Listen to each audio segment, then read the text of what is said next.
Thanks everyone for joining us for the sixth tag meeting for the Flagstaff Regional Plan 2045 scenarios process.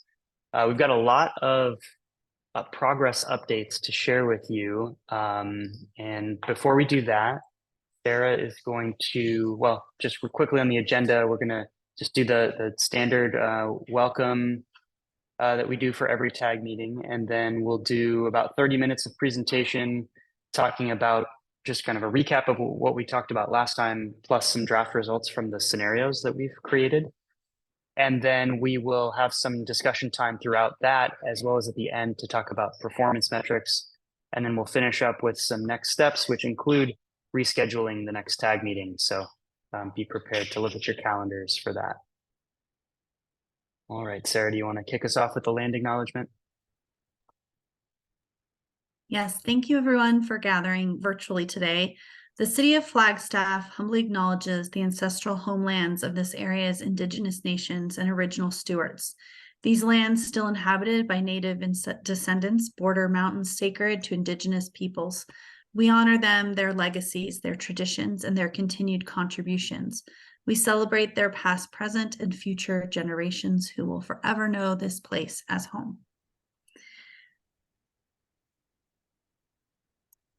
And with that, I remind everyone that this is our sixth and second to last meeting as a tag.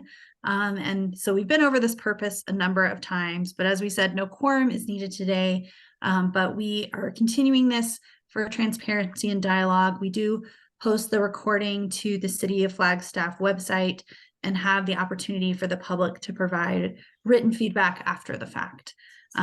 Always, anyone from this committee can also reach out to me or a member of Cascadia if they have questions before or after.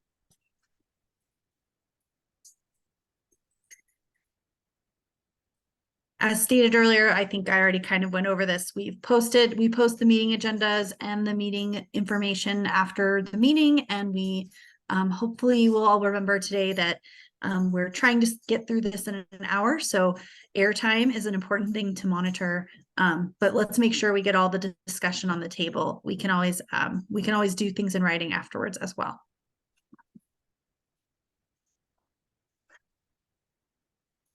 This is the part Ayano usually goes over with everyone. Our considerations of remembering that we are not here to debate, but we can find the both of a lot of pieces that we will discuss. We should participate and stay present and allow us to explore the information we're learning and growing through this process. And if you have any comments or questions, please put your Q's and C's in the chat. Rachel is monitoring the chat today and will pause speakers to let us know that it's time for us to take some questions. All right, thank you, Sarah. All right, so first we want to just remind everyone where we landed after the last tag meeting. So in the last tag meeting, we talked about growth ideas and growth principles and how those were combined to create scenario themes, which are just kind of broad ideas about what we want to put into the model. Well, today we have an update to that, which is draft scenarios, which include mapped outputs of the scenarios and some performance metrics, along with that narrative that we worked on last time. And we'll have some opportunities in the next section as we go through those results to talk through them and chew on them a little bit. So as a reminder, we had these growth ideas and concepts that we pulled from the public engagement that we did earlier this year, as well as from a survey that was released. And we thought through all of that and tried to put those together into 4 very different ways that the region could grow over the next 25 years. So those were the business as usual scenario, the complete communities scenario, the urban centers and corridors scenario, and the neighborhood infill scenario. And they all have different features, different things that they're prioritizing and testing. After we met with all of you last time and we went through those and got some feedback, we brought those ideas to city and county staff who tried to inject some realism into those narratives. By that, I mean, what properties are actually on the table? What properties may not redevelop in 25 years because of some big constraint, or what properties are already kind of well along the path to developing. And we really can't realistically assume that they're going to be anything other than what they're already planned to be. So we identified areas that we called red areas that won't develop, yellow areas where we should assume some amount of consistent development across most of the scenarios. And then green were the ones that were a little bit more open, kind of who knows, could vary from scenario to scenario. And through that process, we got this nice map that was very much crowdsourced from all of the staff telling us, these are the places not to build. These are the places that are we should be thinking are consistent across scenarios. And these are ones where you could see a variety of things happen. In addition, in addition to considering that information as we were making scenarios, we also looked at a number of different plans that have been adopted recently in your region. Not all of these are fully apparent in all of the scenarios because there is some unknown, right, of whether a plan gets fully adopted and built out. Some of them are barely apparent in some scenarios, and some of them are fully built out in others. And then we used this tool that we've told you about called Urban Footprint to select parcels in the region based on these criteria and essentially redevelop them or develop them to different densities with different uses. And that information then allows us to compute performance metrics to tell us which scenario is performing maybe better or worse than others. So that's a recap of what we did in the last tag meeting and sort of the immediate steps from that. And so we went into the model room and we just started modeling those scenarios. And out the other end, we have some results to share with you. And these are still very, very much at a draft level. We are interested in hearing whether you think what you're seeing seems realistic or reasonable.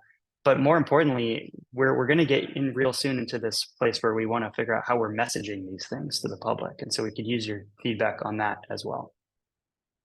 So these first set of slides are going to show us at a very high level where growth is happening in a scenario.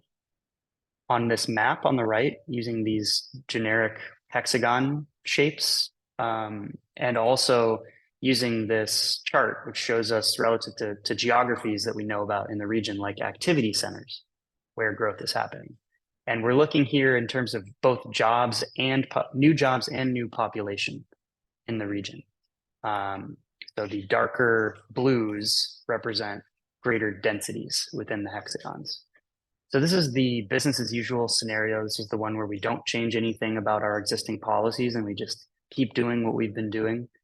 And about 20% of the growth in that scenario happens in activity centers, but the vast majority is happening in what we call established neighborhoods, which are just kind of places that are already more or less built and served with infrastructure, and then new growth areas, which are areas that are complete greenfields. In scenario B, this is the one where we are trying to really create a complete and denser community in these greenfield parts of the region. So rather than just building a residential subdivision, it would be a mixed use center with higher densities and a greater mix of uses. Again, on parcels where we think there's still some openness for thinking about what they could be, not on the parcels where the development program is already preset. And so there you see a larger share of growth in the activity centers. We went from 20% to 38%, but still a pretty heavy reliance on the new growth areas for this scenario. And remember, I should mention that some activity centers, as defined in the 2030 plan, are in greenfields. They are not built. So some of the suburban and rural activity centers are that way. They are actually greenfields. Then in scenario C, we get up to over half of the development in activity centers, and the vast majority of those is in urban activity centers, with much less reliance on those new growth areas. And then in scenario D, we back off a little bit from the activity centers. We're down at 46%, but a much greater reliance on development in established neighborhoods. So this is the one where we're thinking about missing middle housing and ADUs as a greater source of housing production. So now just some performance metrics kind of oriented around different themes. First one is housing mix. So you can see that in scenario A, we have the most detached single family, and these are all on pretty big lots. In scenario B, we have the most housing diversity. So there's the greatest variety of different housing types in that one. Scenario C has by far the most multifamily of any scenario because it's denser and more concentrated in downtown. And scenario D has the most attached housing, which again is like that missing middle product that we talked about.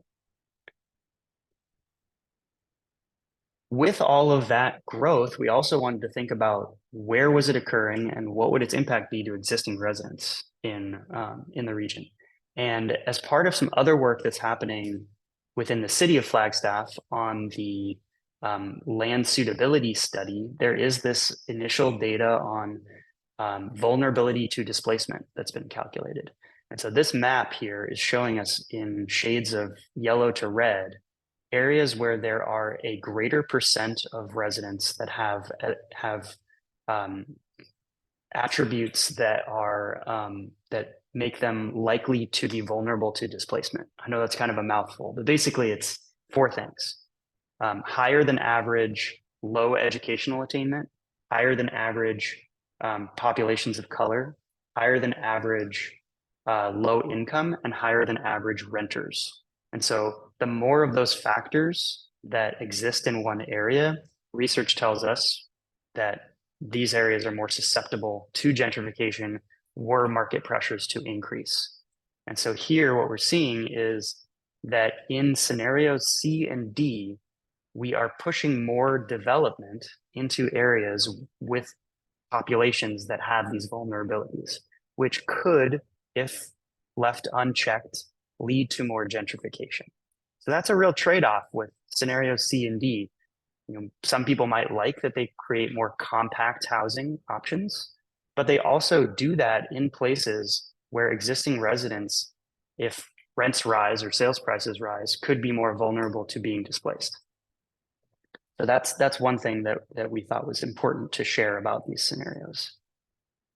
And then on the flip side of that, want to also highlight that those same scenarios that are putting development in areas with higher concentrations of vulnerable populations are also producing the smallest and likely most affordable units. So it's not a one-sided story here. Like, yes, the development is being pushed to places where populations are vulnerable, but the new development is more affordable. So is that a worthwhile thing to consider, even given its downsides? So I've just presented quite a bit of information to you, and I want to take a beat here and pause and talk a little bit about housing and what we've seen here. So a few questions here. Feel free to jump in with any thoughts of your own. We'll take 5 minutes or so, but I want to go kind of backwards up this list. How should we present the potential for displacement to the public? Is the way that we framed it just now in the right direction? And I see a comment here from Tyler that a lack of development is also a major risk factor for displacement of renters via rising rents. Tyler, do you want to share a little bit more about what you mean by that? Yeah, so just a small quibble with the framing. This was presented as development is itself going to increase the risk of displacement, which can be true, but a lack of development is also a risk factor for displacement, particularly for renters, because if there's a lot of demand to live in an area, but no development happens, that naturally leads to rising rents that force out existing renters. So it's not just like a simple, if we block development, we don't get gentrification.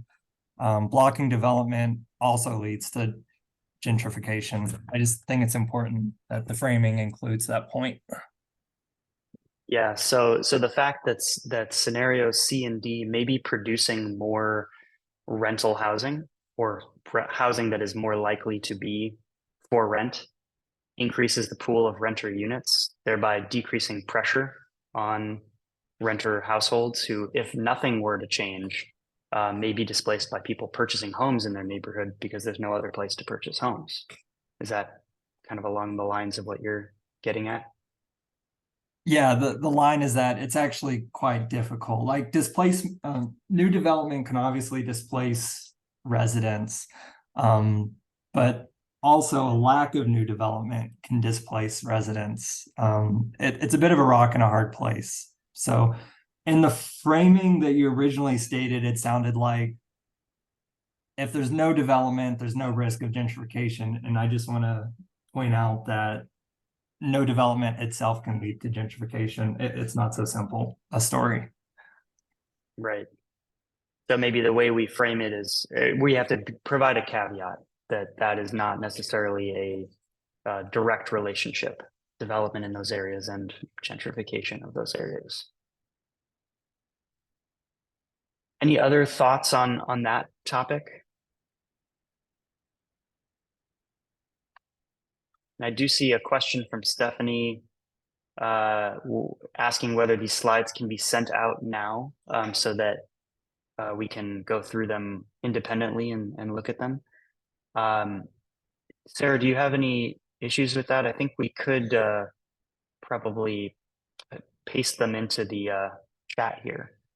Yeah, I think putting them in the chat is fine. I just want to make sure everybody remembers in the caveat that these are very draft. You are seeing the first draft. And so that's just to bear in mind that by the time we actually get to workshops, these are likely to be adjusted and the narrative around them will have had time to be fully vetted.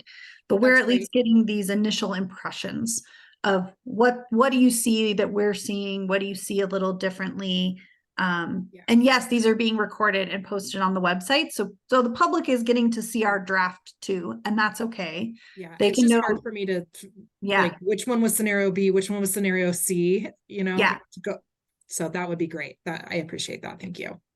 Yep. And I just want to like put in my verbal disclaimer again with the recording because it's just important. This is part of the transparency check is that we don't just review all the drafts in some internal meeting where I've got all the engineering and water services and housing staff sitting around. We're doing it in both that setting and this public setting to get our information together. Go ahead, Steiny. Okay, and I think Rachel's going to take care of of putting the PowerPoint into the chat so that people can access it. So we saw in scenario C, and I can back up for a second just so that we can see that that scenario C had the most multifamily, and from the maps we may be able to tell that scenario C puts a lot more development. You can see the blues in central Flagstaff. What do we think would need to happen in order to make that possible? And I can tell you that current zoning in those areas probably does not allow enough height or density to enable that. But do we think that there's some shift in the market that would have to happen to make that possible? Or is the market ready for higher densities, and we think that's likely?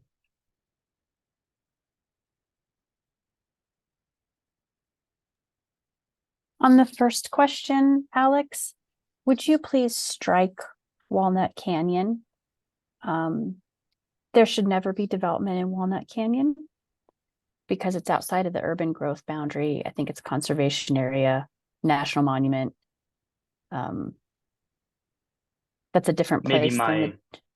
Yeah, I just want to make sure we take that out, especially if these are the questions that are going to be asking folks in the public. That might be a real, might get people really concerned if they see that. Yeah, I think that's actually supposed to be Walnut Canyon Road, which is in the Walnut Hills area. So okay, that's different. A lot of walnutty things over there. Okay.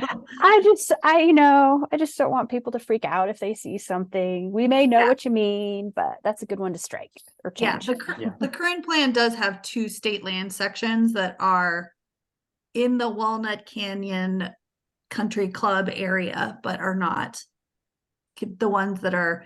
There are state lands that are less developable, that are not shown on the current urban growth boundary. So. Thanks for that. Yeah, no, that's the shorthand there is confusing, and I can understand why. Well, in the interest of time, let's continue to move on here. So the next set of slides are about infrastructure and parks access. So what we're finding is that with scenario B, which again is the one that puts a lot of growth in new growth areas, that it's likely possible that developers in that scenario would be doing park dedications as part of their master planning efforts. And so there's a potential for having more parks within a very close proximity to a good portion of future residents. However, that comes at the cost of having more parks within a reasonable distance of everyone. And so in scenarios C and D, you see a much higher share of parks within a half mile than you see in the other scenarios. And that's part of the reason that if you're able to focus on parks in areas where there are already a significant number of residents, then they're being used more effectively by those residents and closer to them. But in scenario B, you have to use much of your kind of new parks budget, if you will, to build in areas that aren't well served by parks today. So in scenario B, Alex, it's putting a lot of density in the JWP corridor, essentially. I mean, that's really what scenario B is, and maybe around the proposed hospital that's going out to a vote in November, proposed hospital site. So in that parks access, does that include passive parks? So, for example, JWP corridor, the Rio de Flag floodplain goes through there, which presents a very large area that would be undevelopable and arguably open space. Is that part of the 29%, or are you talking about the creation of active parks like Bushmaster or Thorpe? These would be active parks. Okay, thanks. We did include though in the red, yellow, and green analysis that Steiny and Rachel were using to create the model. Those larger open space areas were identified by staff of where we kind of expected to see open space preservation in the green fields. Correct? Yeah, That's I just right. wanted to see, like, if we're looking at a comparison of 29% by, looking at scenario C, which is 8.4, that's drastically different. But is that because we have this situation where it's more greenfield development you can't develop on steep slopes, you can't develop on floodplains. And so that makes it seem like that percentage is, that we just understand what we're comparing. That's all. Yeah. We used roughly the same amount of parks acreage in each scenario. And so there's sort of a budget there. And in scenario B, that budget gets expended in physically, like in actual traditional active parks in areas where there aren't a lot of residents today. And so not a lot of the other residents are able to reach those parks within a quarter mile. So that's what we mean when we show these trade-offs. In terms of trails access, we found that the land use pattern in scenario C and D is much better aligned with the planned trail access, the planned trails in the region, as well as the existing trail system. And then in terms of infrastructure, scenarios A and B have less new development near sewer, sidewalks, and streets, whereas scenario C and D put a much larger share of development near those existing resources. And so you can, I think, take from that you'd be required to build a lot more new infrastructure, expand the network more in scenarios A and B.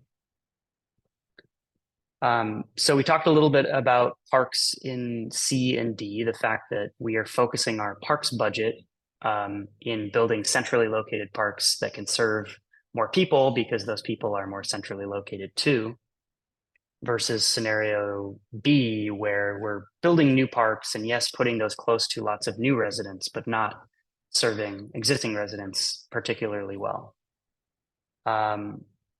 Beyond just the thought that we have to expand the network when we're putting new development further away from those things like sewer, sidewalks, streets. Are there other big considerations we need to be aware of when we're talking about infrastructure?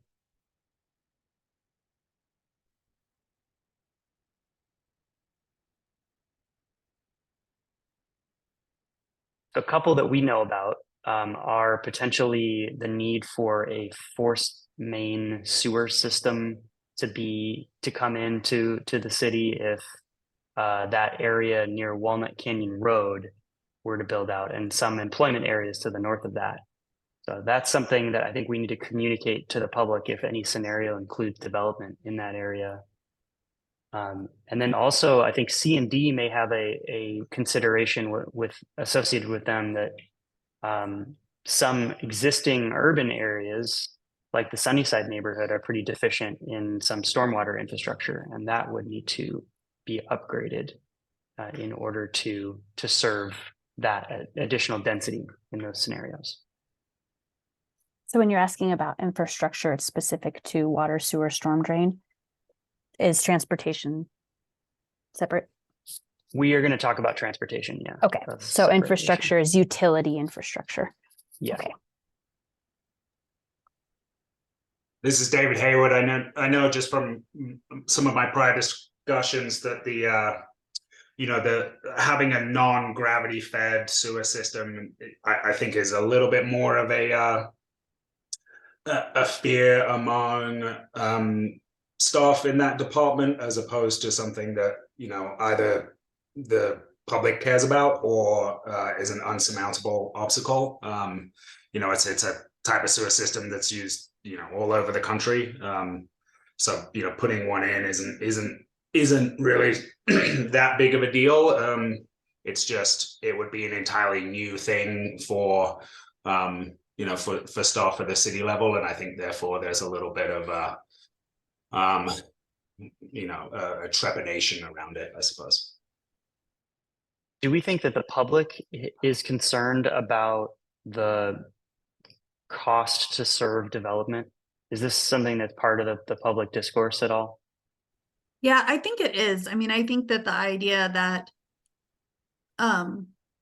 it increases a cost for something and has an increased maintenance cost does have some concern in the public that so I don't think it's just staff, David. I think we've heard from the public that there is a concern that a pressurized sewer system will cost more to maintain in the long run, and that the fair share paid by people doing new developments will only cover the initial installation and costs, and that it will create a new cost for our water services department. So I think when people are thinking about it, they're not concerned about the technical aspects of is it feasible? They're concerned about the fiscal aspects of it, at least in the public-sided discussions I've heard from people who've expressed that. Though staff is studying this right now in the water services master plan that's getting started. So we'll have some more ideas, I think, through that of how much it actually could be costing us in the long run. And I know Steve did not make it today, but maybe that's something we can also follow up with more information on. In terms of Stephanie's question in the chat of, is there any concern over like our supply? Like, are we going to run out of water in Flagstaff? We still have a fairly comfortable 100-year water supply designation. The caveat to that is getting the Red Gap Ranch water supply that we are entitled to connected into our system. And we talked about this in earlier phases of the project when we were talking kind of in the exploratory phase. And it seemed to be the consensus that Flagstaff's unlikely to run out of water, but water is going to become more expensive. And one of the things that we are planning to report and haven't fully calculated these performance metrics yet is water use. And we have a water use metric that comes out of urban footprint, but we're going to make some adjustments to it based on local data that we've received from the water department. And Julie says there are two costs: the cost that people pay on their monthly bill and the cost that developers have to pay for capacity and building the infrastructure that gets passed on to homeowners. Yeah, that's a good point. So I think that in that way, there are two strains on the system. One is water use at the household level, and the other is the amount of land consumption and maybe the density of housing that gets built, and how much of it requires a bunch of new water infrastructure. Let's get to this last one of the last two sections here, development in hazard areas. So we've talked a bit about what are, and we'll get to Tyler's question in a second, but we've talked about what are potential meaningful hazards for Flagstaff. We talked about the wildland urban interface and how that's kind of problematic as a measure. We've talked about floodways and how there are projects underway to deal with some of those. So what we've landed on here are 4 ways of measuring performance in these scenarios. Dwelling units within a quarter mile of historic fire perimeters, because those are going to be areas that are more likely to see flooding and potentially landslides. Also, areas with alluvial soils, similar kind of liquefaction potential if there is a new fire. Dwelling units within the 500-year floodplain, because we know that bigger floods, even more than a 100-year flood, are going to become more likely. And then new dwelling units in the rural floodplain, which doesn't have currently any plans for major infrastructure to try to deal with that floodplain. And a caveat here that none of these numbers assume any mitigation is happening, right? This is all pre-Rio de Flag flood control project. But it does tell us some things about what hazards may exist even after that floodplain or that flood project is completed. So what we see in our scenarios A and B is that there's more development in these kind of rural exurban areas that may have potential for flooding and landslides if there are fires. And scenarios B and C, because they are putting more development in the center of Flagstaff, which does have some floodplains that are going to be dealt with at least to the 100-year flood, that even outside of that, within the 500-year flood, there's quite a bit of hazard that we would be creating by putting development in those areas. That may or may not be a concern, and we should talk about that, but that's something that we're finding as a potential trade-off between these scenarios. So questions about this. I mean, the main one I'm interested in is, does it matter for anyone who's in the know about the Rio de Flag project? Does it matter that scenarios C and D are putting more development in the 500-year flood outside of the 100-year flood? Because from what I know, the Rio de Flag flood control project will be mitigating 100-year floods, but will it have the capacity to mitigate even larger floods? Anyone have any insight on that? Alex, I think that raises the question of, is the 500-year benchmark the correct one, right? I mean, if we're focusing all of our infrastructure efforts around the 100-year benchmark, and if that, and that's the one that I've always kind of understood to be, the primary, consideration, especially definitely at a federal level, hence why those dollars are available, right, for 100-year flood mitigation. Is the 500-year flood and even bringing that up the right thing to do when, as far as I know, we don't really talk very much about it otherwise. And do we run the risk of scaring people, to be honest, because I'm struggling to make the jump from 100 to 500 and what the implications are, and I don't know that a general member of the public is going to be able to, to realistically tease out those details. So let me answer a question in the chat from Tyler first to make sure we're all understanding the terminology we're using well. So when we say 100-year and 500-year floodplain, we're really talking about the risk percentage on an annual basis of that level of flooding occurring. So 100-year means every year of the calendar, there is a 1% chance based on calculations that were done largely in the 70s when things were in a very different climatic stage. The 500-year floodplain has, 5.5 is down to 0.2, I guess, 0.2% risk on an annual basis. What has been seen in most recent fires throughout Arizona, and especially in northern Arizona, is that the post-fire flooding is best predicted where a 500-year floodplain is mapped by the 500-year floodplain. So it's about the change in the watershed condition. When you go, the 100-year floodplain assumes your watershed's working. It assumes all the uplands are in some kind of optimal or moderately manageable, stable condition. When you take the surface of your watershed and you alter it, that 500-year flood is much, much more likely. And so we are discussing the 500-year floodplain, and we don't have a 500-year floodplain mapped in all watersheds because it's shown it is a good predictor of post-fire flooding. And that is becoming the highest risk of flooding in our region. All the regulations are written for our past risk assessments. Our more modern risk assessments say our risks are going to look different. And I don't think we're saying that to scare people. I think we're saying that to have a really robust conversation about what that can mean. Does that help, David? It's not to say that there's people aren't going to go, oh my gosh, why am I suddenly worried about 500-year floods? Because I think some people will. But I think we're asking this group, is that one of the metrics we need to make narratively more robust, and how? What do you think people want to know about why we're talking about the 500-year floodplain? Like, that's my quick explanation. But we'll work with Ed and Neil at the city and, Jay at the county to make sure that really is a round, full conversation so people know why we're presenting the data. So thoughts on that or concerns are good to bring up in this. But when I ask watershed management, when I ask fire, when I ask county forestry, they say we are looking at the 500-year floodplain in our post-fire risk scenarios.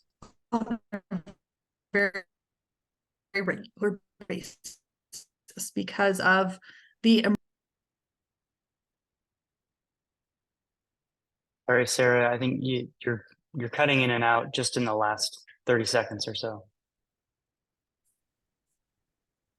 Is it clearer now? Yes. Okay. I think all I said was that there's starting to be some consensus among forestry and fire and watershed managers that this is the 500 floodplain is this emerging issue. And because we're being exploratory, we want to look at the emerging issue. Do you think we should also have something about the 100-year floodplain? I guess is a question. We were more focused on 500 years, but because of that emerging risk, but maybe we need to have a 100-year and a 500-year measure so people know how it looks different. Also, my other caveat to this is all the currently mapped floodplain. Post Rio de Flag flood control project, there will be a different floodplain map. I have no way of predicting what that looks like until FEMA tells me what it looks like.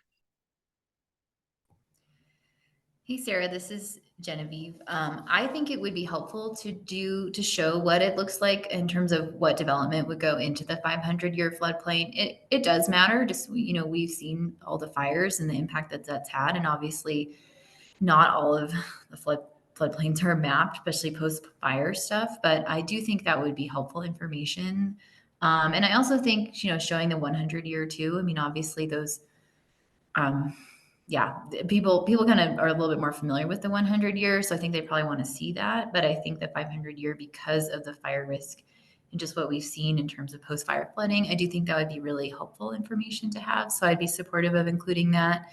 And I think that's a conversation, the second bullet point, that we would want to have as a community, just recognizing that with post-fire risk and higher 500-year floodplain risk, that's something, we probably want to talk about as a community in terms of these growth scenarios, obviously recognizing that the Rio de Flag flood control project will have an impact on that. So I think that seems like a good plan. And then I just had a chat. I'm wondering if, because the hazards graph in the previous slide was focused on post-fire flooding. But what about actual wildfire risk itself? Is that something that is included? Because that is a pretty important indicator. And obviously some development, especially in the business as usual scenario, is out in the forest right now. Obviously that'll be thinned, but there's different fire risk if you're building in the middle of town versus the edge, even if it's generally high overall. So is that something that you're looking at or that you could look at? I just throw that out there as something that could be helpful for this conversation. We talked about this a little bit earlier in the project, and what we heard was that it's very difficult to credibly map fire risk in a place like Flagstaff because everything is basically kind of at a similar level. Even the central part of Flagstaff is at high risk of fires. And if we're incorrect about that, we're happy to map or to take data. And urban footprint has a layer like this that does make some assessment of high fire risk, but do we think it's credible, I think is a question. And Michelle seems to think that yes, it could be mapped, but I don't know if anyone else has any thoughts on that.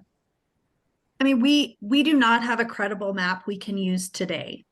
We might have one in 4 or 5 years. It's not timely for the project. We are going to talk about fire risk in the policy discussion, certainly. And that's going to be a little bit of a finer scale because really it's true. Everywhere in Flagstaff is a WUI. Most people's houses and even properties interior to Flagstaff are starting to have insurance policies canceled because people have trees too close to their home. We are going through a process of having some difficult conversations about that, about interior tree density to our community, because we are a community that's forested and we love trees anthropomorphically. They may be creating the way we have been managing urban forestry is a really good conversation to have. But I can't tell you that there's somewhere that's lower risk in the community under the right conditions, and those right conditions can occur any summer, any drought period. Any part of our community could experience a home, wildland urban interface wildfire that leads to loss of homes. So we're at such a high risk due to the way our community is put together right now that we couldn't be predictive about that. We can have a discussion about changing how we look at this topic so that we are reducing the risk community-wide. And we do some things already that are considered best practices. And the insurability of properties is a tough thing to talk about because it's an evolving issue. This was not a concern before. We have a fire system. We have the ability to put water on houses and to have firefighters do defensive work interior to the city. But I think some of the recent wildland fires are going to lead us, not just here, but in places like Lahaina and where there's been invasives and if you walked around Flagstaff, you can see we are having a ton of invasive plant issues go on this year. A lot of those things need to be a policy discussion. I just don't know that the model could produce something that usably could walk us through that community conversation. But it's certainly one we're going to have as we start to build the plan. Okay, so let's just round this out with transportation. This is quicker than it should be because we are still in process on this part of the analysis. We recognize that urban footprint isn't giving us the full picture on transportation, and we also wanted to link it with fiscal constraints. And so we're working with MetroPlan to run our scenario land use through their travel demand model at various levels of funding assumption. So we're going to run each scenario through the travel model with a sort of baseline existing vanilla level of funding, but reprioritizing that funding to improve bike lanes and sidewalks and transit access in areas where it makes sense to do so, given where the scenario is showing growth happening.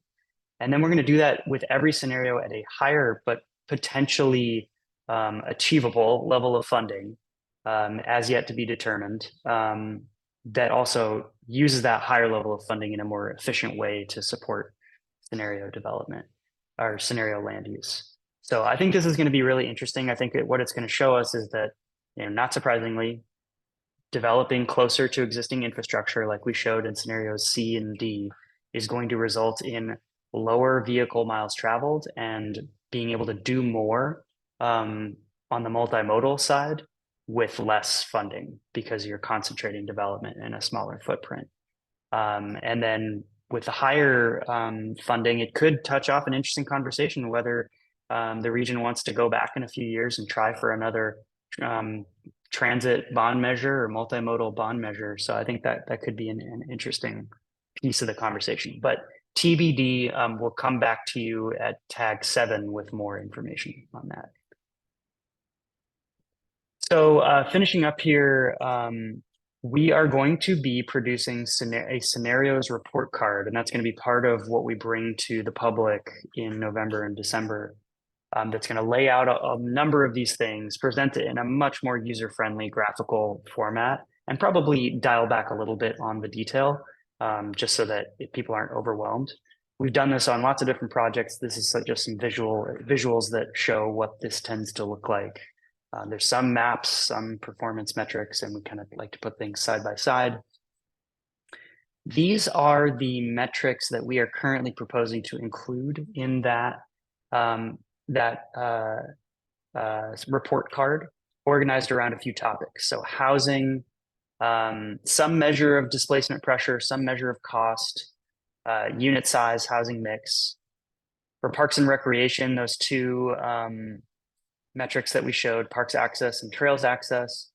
For infrastructure, proximity to existing infrastructure, like we showed you. And then we're working on a fiscal revenue versus cost metric. And I think Tyler had a comment that we did not address, but I think this hopefully will give you some part of that, what you're looking for there, the fiscal costs of different types of development.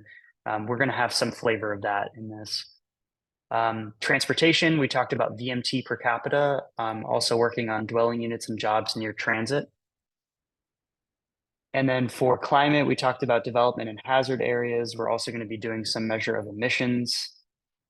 And then for water and energy, as I mentioned, we'll be doing water use. We'll also be doing energy use. And then for employment, we'll be looking at employment mix, and we'll be recalculating that metric that we brought to you a while back when we were showing you the business as usual scenario, which is the percent of workers living locally, just based on our estimate of housing costs and employment mix. So this is what we're proposing. I'm really curious, not at this point, not to ask for additional metrics. I'm sure you haven't had the time to fully consider that. But we do want to do a quick poll here to get a sense of which 3 of these do you think the public is going to be most interested in hearing about, which will help us then prioritize and maybe beef up some of these sections with more metrics.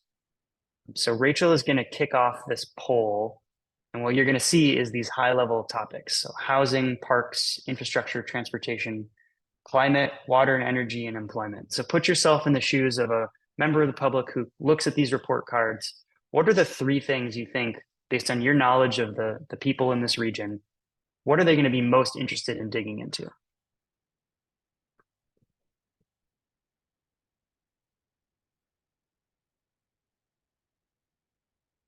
And I'll let Rachel let us know when she thinks most people have answered that. I'm seeing 9 of 16, so we'll give you a little bit more time. Hopefully have everyone weigh in on this one. But it looks like some front runners in the choices.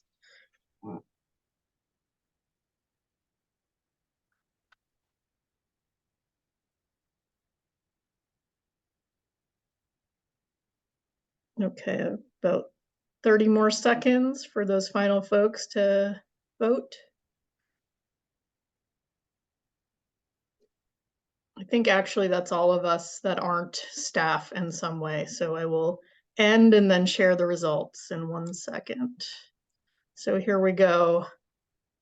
Looking at this quick poll, it looks like housing is a very important performance metric for us to focus on, followed by climate change, transportation, but everything got a vote. But we can see there are 3 categories that seem most critical according to this vote to share metrics related to. Thanks, Rachel. And thanks everyone for weighing in here. So housing, far and away, the most important thing, according to this group.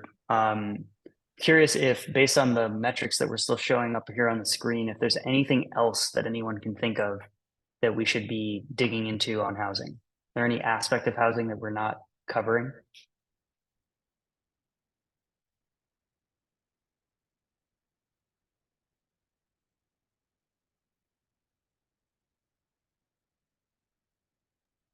One thing that pops into my mind is the distance from other, but both from employment and amenities.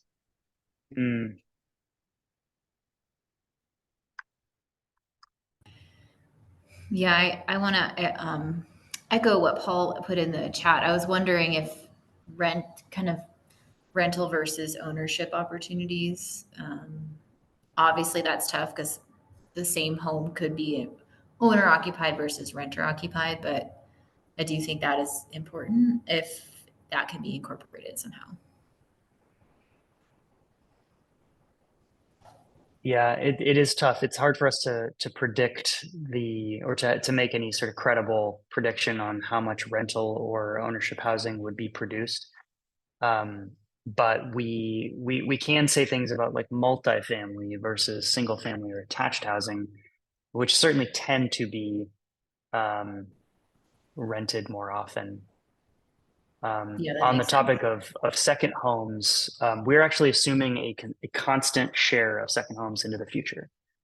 And one thing we didn't talk about is that we're also assuming in all scenarios 25% more housing production relative to population growth, which is consistent with the housing strategy goal of producing more housing for the region. So all the scenarios do it, but they just do it by producing different kinds of housing in different locations. I like the proximity to open space. That's kind of the parks and recreation, parks access one, but maybe more broadly. Yeah, I see your point there, Michelle. Okay, and feel free to, we're going to run short on time here, but feel free to send Sarah or the Cascadia team any of your comments. And Tyler, do know that we are approaching the topic of displacement with extreme sensitivity, and we'll take your comment into consideration as we're doing that. So thank you for that. Lastly, we want to wrap up with next steps. We're going to continue to refine this modeling. Again, another disclaimer just on the back end here. This is all very preliminary stuff. We really appreciate you all coming to it with an open mind and not dismissing it right out of the gate.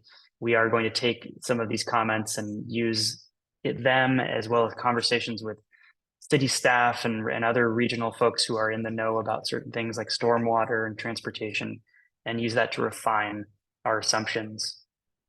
We will be developing a draft report card that we will hope to show you in the next TAG meeting. Speaking of the next TAG meeting, it was originally scheduled for October 16th, but we're going to have to push that back a little bit.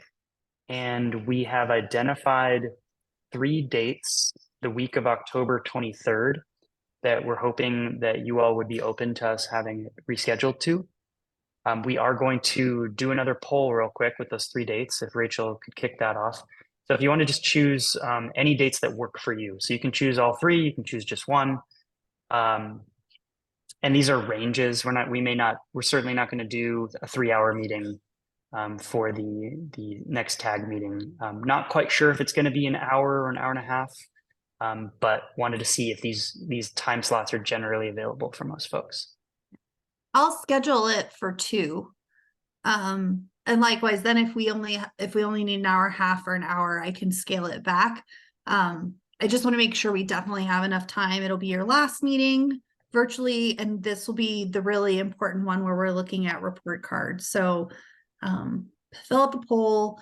I will literally within the next 30 minutes reschedule this meeting based on feedback. And I see about almost 10 people have voted, so we'll give it 30 more seconds to get everybody's schedule accounted for. Sarah, there's a big ask going to voters in November, which is going to have an enormous impact on our community.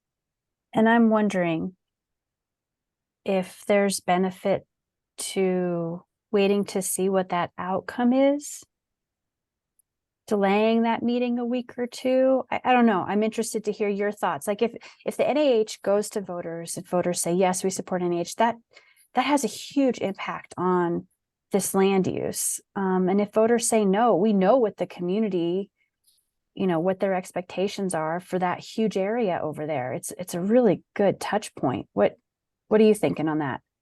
I mean, I think it's definitely going to impact how we create a future growth illustration baked on this work.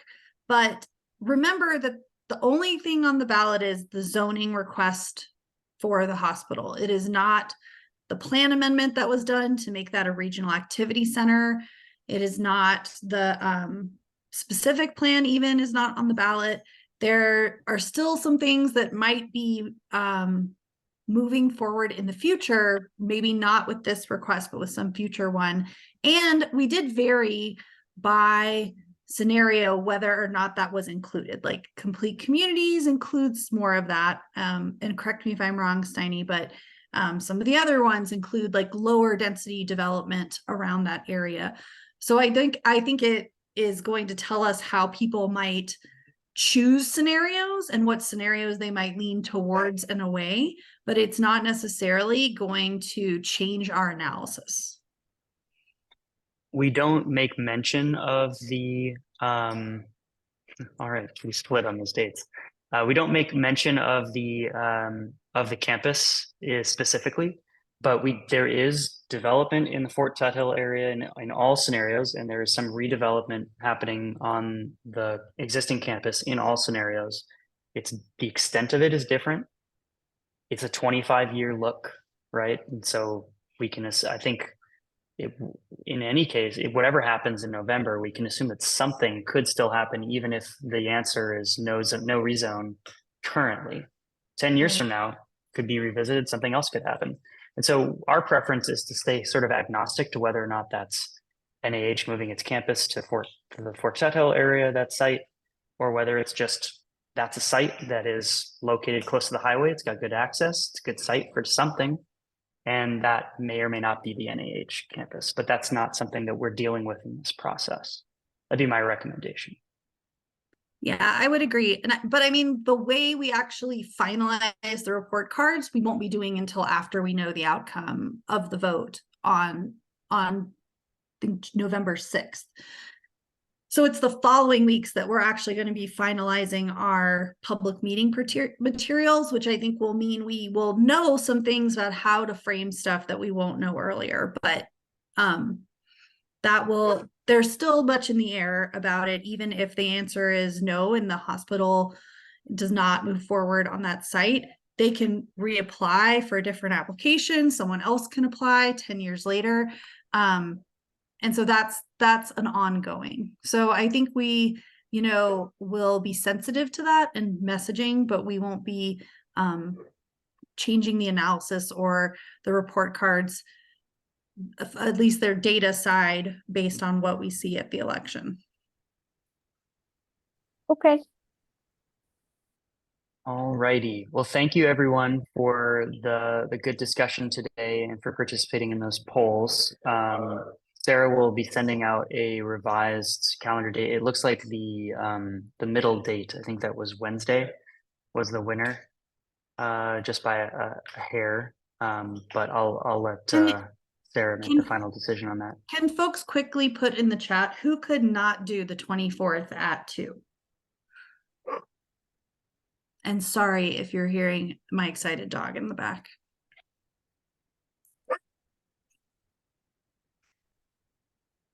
Because I think this is important enough that we could definitely have a second discussion, or at least after we have the bigger tag meeting. I'd be happy to go over the discussion afterwards if folks can't make the 24th work. So yeah, and with Julie and Steve both not there, sorry, is it 24th at 2 or 25th at 2? Steiny. 25th at 2 and Sorry. the 24th 9 to noon were the two Sorry. slots. Thank you. So Wednesday, the 25th at 2 p.m. Thanks for turning it back on. So I definitely see from the people who can't go, we may need to break the transportation conversation out separately because some of our key people aren't available at that time. So let me and Steiny talk about that and figure out if we need to do it a little differently. I'm hoping we can maybe I can maybe resolve that. And we have a chance to talk today at 1, Sarah. So let's Yeah. make sure we do that. Yep, that we can work on that. But thank you for putting the who can't in there because yeah, if the folks who are on this committee with this group with high transportation knowledge can't be at that meeting, then we probably won't be a great meeting to discuss transportation. So maybe this becomes 2 1-hour meetings, which is a slightly different strategy and we keep them topical. That's just off the top of my head, but Steiny and I will have to work that out. So expect to hear from us, I guess by 2 o'clock, we'll have figured out how we're going to rearrange things. And hang on to that poll, Rachel. Okay, thanks everyone. We really appreciate your time. And we will be in touch about the next tag meeting date and time. Thank you, everyone.